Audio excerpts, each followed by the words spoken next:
Greetings everyone, my name is Jonathan Bailey and I am from the site Plagiarism Today, which can be found at plagiarismtoday.com. Happy Friday everyone, that means we're not talking about copyright and or plagiarism news today. Good thing, kind of slim pickings checking out my news feeds. But we are going to talk a little bit about tech as per the tradition of this vlog series. Vlog, hate that word, but anyways, moving along. Two things I want to talk about, at least in brief. First is, of course, on Monday, Apple had its WWDC keynote, talked about the upcoming version of OS X Mountain Lion, listed some new features for it, and at least briefly mentioned the existence of Safari. And of course, keeping in time with our previous conversations about Safari and other web browsers, seemed worth mentioning at least.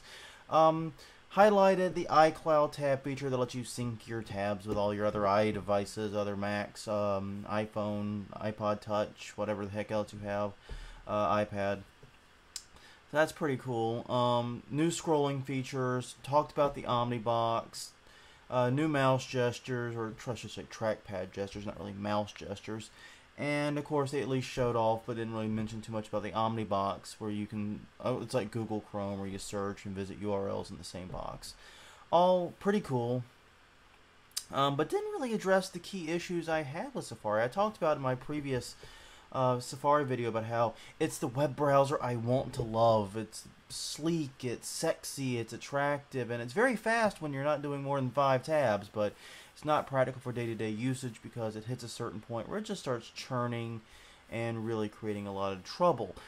I've been trying to hit up people that I know have gotten a hold of the developer beta for OS X and ask them what they think about it. One person in particular, Chris Matthew, came back in spades with a look at what Safari is doing, or at least a brief hint at it.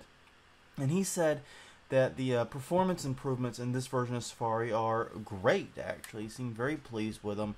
Said that they really, quote-unquote, stepped up the game with this version of Safari, and that it's moving a lot better, it's having a lot fewer performance issues, at least at the time he was doing it, and with his use case, he seemed very happy with how Safari was moving. So that actually is the first time I've been remotely optimistic about this version of Safari. Go Apple, I guess, on that one. I'll obviously have a more thorough report when I get my hands on it, and that'll be when Mountain Lion is released. I'll be getting it pretty much straight away, so expect me to have an update then. The other thing I want to talk about is WordPress 3.4 was released, and I haven't played around with it too much, but then again, there really isn't that much to play around with. The big front-facing feature in this one is a new theme preview system, which will let you, look at a theme, set its options, see how it looks, customize it, do all kinds of cool stuff, before you hit publish and put it out there. Previously, you'd kind of have to hit publish and then race and change all your options. It was really kind of weird. This will let you change your theme options and customizations before publishing and let you see how it looks too. So that's pretty cool, but it's not terribly important if you've got a theme you're already happy with and you're not looking to build a new one anytime soon. So that's a bit frustrating. I mean, you could, and also there were plugins like Theme Test Drive that took a little bit of the headache out of that. But still, it is a nice feature, and they do tout some performance improvements and some improvements for developers. But really, this one doesn't add a lot of front-facing features. Embedded tweets using the that's where you paste the URL and you get the really cool embedded tweet. That's nice. I don't think I embed many tweets in my post. I don't see why I would. I'm sure it'll come up eventually, and when that happens, Godspeed. I'll really enjoy it. But I don't know. I was actually kind of disappointed with this release of WordPress. This one seemed like it was in the oven a really, really, really long time. I mean, I can't remember when 3.3 was released, in all honesty. I'd have to look that one up, but it seems like it was forever ago. And, we're in a day and age now where, Google Chrome and Firefox are on these rapid release cycles, and it seemed like WordPress was just kind of sitting there. And I'm glad they released it. I'm glad they released the update. But, God, it took forever, it seems like, and there wasn't a lot there. But I'm hoping, and what I'm hearing, is that this is kind of a foundational release. They had to get some of this stuff out of the way before they add new features on in the future. That's exactly what I'm hoping happens. So, Great feature if you're planning on changing your theme. Great release for anyone looking to change your theme. But other than that, you still probably should upgrade, but honestly, don't expect that much of it. They do tell, like I said, some performance improvements, but I haven't really noticed them. Like I said, I do pretty heavy caching on plagiarism today, so I don't think I'm going to see those performance improvements. I think it's more for people that aren't doing caching already, because it impacts database calls and how WordPress handles them.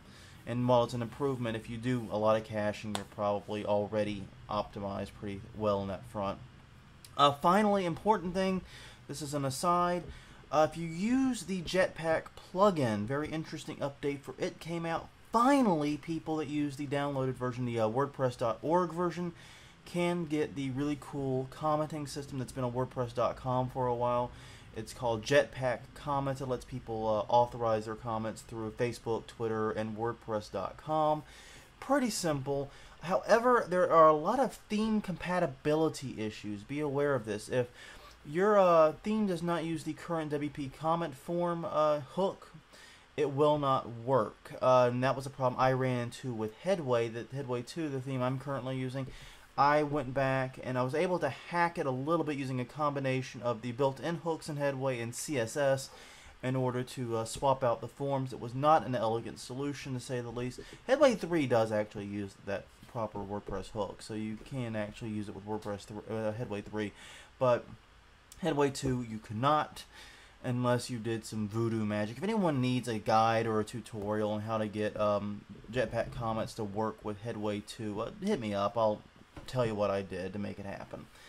That's all I've got this week. Rapid fire, 3 things. Not a lot else to talk about. So I guess this will be Jonathan Bailey signing off.